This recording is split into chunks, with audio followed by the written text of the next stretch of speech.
sini nay là mai man kan sini Giêsu ta không suy thay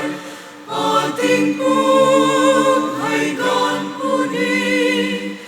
gan gai mai nay mi ca mai ye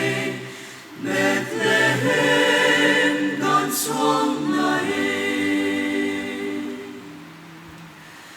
cần đi câu ở sông con câu hỏi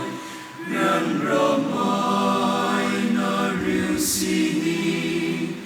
miền ramai din câu bom sini nay là mai man kan sini Giêsu ta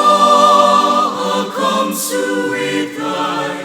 gai liang mai là tao mai thế in giang li kêu ca mai ye Sharon moon kêu ca mai ye